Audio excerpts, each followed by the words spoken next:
Hello everyone, good afternoon. कैसे हैं आप सब? आशा करती हूँ कि आप सभी बहुत अच्छे होंगे। और एक बार फिर से वेलकम है आपका न्यू व्लॉग में। तो आज का जो व्लॉग है, यानी कि सुबह का सारा काम हो गया। 12 बज रहे हैं, वैसे तो 12:04 हो रही हैं। और मैं जा रही हूँ, अभिमन्यु का प्रोग्राम है तो उसमें जा रही हूँ। और प्रोग्राम बहुत अच्छा होने वाला है। जो मुझे उसकी प्रैक्टिस से लग रहा था, तो ऐसा लग रहा था कि जैसे प्रोग्राम बहुत ही अच्छा होने वाला है। तो मैं आपको दिखाऊंगी कि कैसा उसका प्रोग्राम होगा। और तो मतलब बहुत अच्छे से जो प्रैक्टिस कर रहा था वो, तो लग रहा था कि बहुत मज़ा आने वाला है। तो और मैंने अभी मतलब सबका खाना वाना सब हो गया है, और मेरा खाना कुछ नहीं हुआ है। मेरे तो पराठा भी अभी हाथ में ही है। तो मुझे जल्दी हो रही थी बस, क्योंकि मेरी वजह से ही सब काम लेट हो जाता है।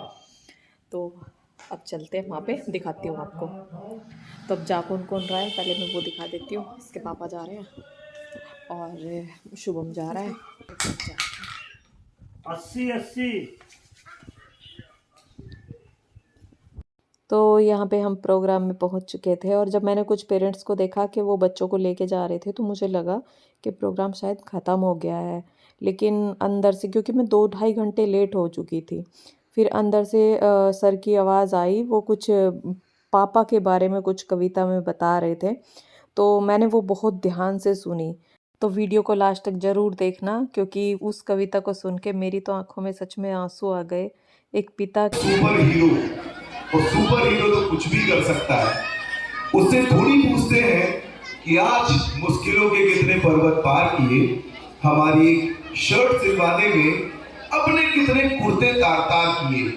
उससे थोड़ी पूछते हैं कि हमारी जिदें पूरी करने के लिए कितने दिन ओवर टाइम करते हुए गुजार दिए, हमारे बचपन की एक मुस्कुराहट जीतने में अपनी जवानी के कितने बरस हार दिए। और वो बुखार वाली रातें, हमारी फिक्र में सिर्फ माँ थोड़ी जागती थी, कच्ची नींद में सोते तो पापा भी थे, किसी की नजर नहीं पड़ी पर रोते तो पापा भी थे। तो आज हम एक काम करेंगे, जिन आंखों को कभी गौर से नहीं देखा, आज उन्हीं आंखों की इबारत पढ़ेंगे। जो धुन कभी गई ही नहीं, आज उसी धुन पर नाचेंगे। और रोटियां पकाने वाले हाथों को सलाम, आज रोटियां कमाने वाले हाथों को चूमेंगे।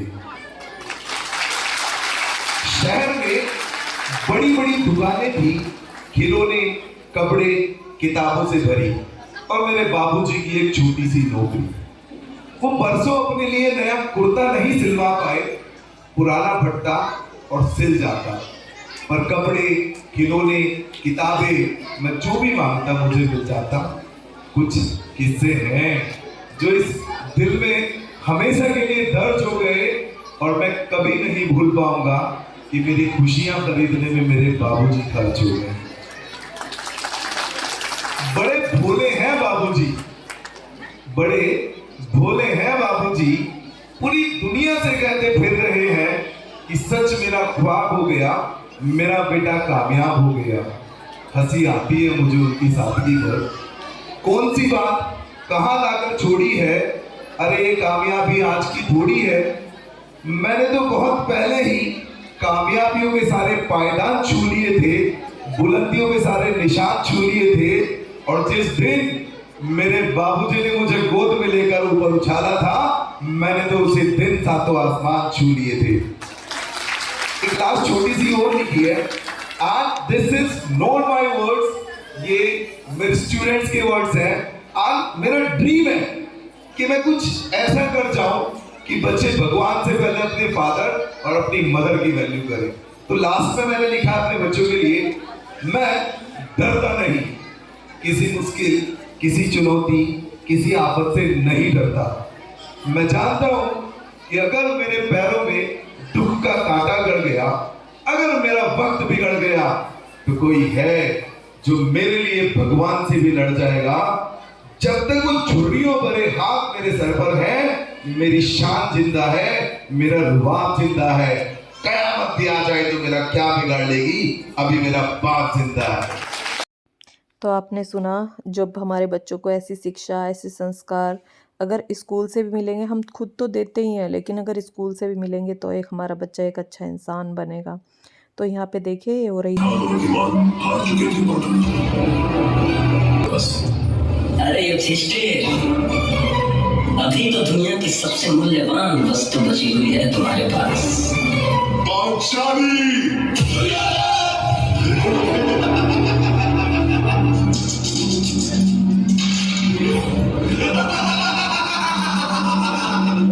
सुनो वीर दुशासन, एक शब्द भी तुम न बोलो। पांचाली के बाद खींचते हुए सभा में आओ।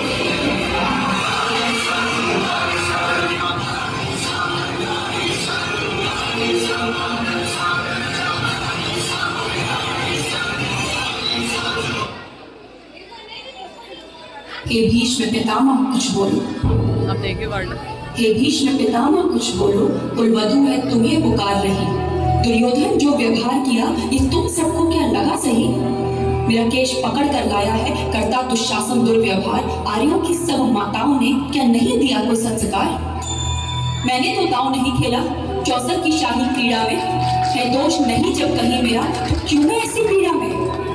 संपत्ति ना मैं किसी राजा की जो हारे मुझको खेल जुआ। दादा तुम तो नीति प्रिय हो, तब तू क्यों यूं लाचार हुआ? जब गंगा सुत कुछ कह न सका कृष्ण ने राजा से पूछा। दुर्योधन इतना धृष्ट है तो सम्राट दंड है। द्रौपदी ने बारी बारी से प्रश्नों का ढेर लगा डाला। धृतराष्ट्र विदुर और द्रोणा के मानो मुंह ऊपर हो ताला। आखिर में बरसी पांडव पर किस बूते पर हो मेरे प्यादा? कहाँ कांडीव कहाँ क्या जंग लगी तलवारों को? 100 धिक्कार तुम्हें मेरा धिक्कार तेरे हथियारों को। अरे घुंघरू बांधो चूड़ी पहनो गलियों में नाचो छम छम छम। नहीं बेचारी मुझको समझो नैहर से भाई बुलाए हम। वो पांचों का बलक्षीर तो क्या मेरे कृष्ण अकेले काफी है। वो दंड जो आए भैया सभा मध्य, यदि आए भैया सभा मध्य तो कोई नहीं बच पाएगा। जब चक्र सुदर्शन घूमेगा सब मूली सा कट जाएगा। ना बने निपुती माँ तेरी कौरव सुत गण कुछ गौर करो। अतिशय अक्षम में अपराध किया ना सर मृत्यु का मोर धरो। इतना सुन गर्जा दुर्योधन दुशासन तेरे लगाओ ना। निर्वस्त्र करो पंचाली को जगह पर मेरी बिठाओ ना। अग्रज की आज्ञा पाकर के दुशासन पट को रहा खींच। द्रौपदी अधीर हुई मन में साड़ी हाथों से रही भींच। कुछ ना सूझा तब टेर भरी बोली सुनिए मेरे गिरधारी। अब कोई नहीं अतिरिक्त तेरे प्रभु लाज रखो है लाचारी। कान्हा की शान निराली है की द्रौपदी की बारी थी। रो रो कर कृष्ण पुकारी थी। हो गए रास्ते बंद सभी अब अंतिम राह मुरारी थी। हुए कृष्ण कृपालु कृष्णा पर माधव चोक करुण पुकार सुनी। जहाँ देखो साड़ी ही साड़ी धरती अंबर तक चिरबुनी। अनवरत खींचता रहा चीर पर छोर दूसरा पा न सका। हो गया चूर थक कर लेकिन साड़ी की था न लगा सका। था बहुत अचंभित दुशासन ये नारी है या साड़ी है? द्रौपदी में हाड़ मांस भी है कि सारी नारी साड़ी है? मूर्छित होकर गिरा दुशासन निर्वस्त्र द्रौपदी कर न सका। 10 सहस्त्र हस्त का बलशाली शर्मिंदा था बस मर न सका।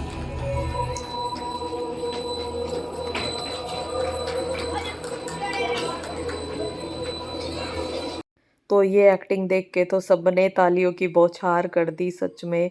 और वो क्या है, द्रौपदी ने इतनी अच्छी एक्टिंग की।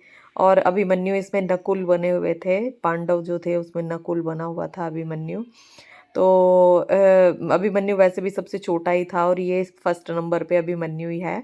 और वैसे तो बच्चों का पता भी नहीं चल रहा था क्योंकि मेकअप हो रहे थे, ड्रेसेस इनकी चेंज थी, बच्चे पहचान में भी नहीं आ रहे थे। ऐसी ड्रेसेस पहन रखी थी राजाओं वाली। और बच्चे जब स्टेज पर होते हैं ना तो सच में खुद को बहुत अच्छा लगता है। तो सर कुछ पढ़ाई के बारे में भी बताना चाह रहे थे, बच्चे बहुत शोर कर रहे थे। क्योंकि हमारा मन ये था पहले से ही कि जो बच्चे हैं उनको क्या पढ़ाया जा रहा है वो भी जानकारी पेरेंट्स को मिलती रहनी चाहिए। तो एक छोटी सी ब्रीफ में ये जानकारी आपको मिलेगी। तो आप थोड़ा सा बेटा आपको बिस्कुट खाते हैं? Yes, ma'am. In which class do you study? 6th class. 6th standard. ठीक है, अब 30 से आगे स्टार्ट करके सुनाओ जरा. Yes, ma'am. 31, 961, 32, 1024, 33, 1089, 34, 1156, 35, 1225, 36, 1269, 30. तो ये अभिमन्यु ने सुना स्क्वायर और बच्चों की परफॉर्मेंस कैसी लगी, अच्छी लगी हो तो लाइक करना, चैनल को सब्सक्राइब पहले नहीं किया है तो कर लेना।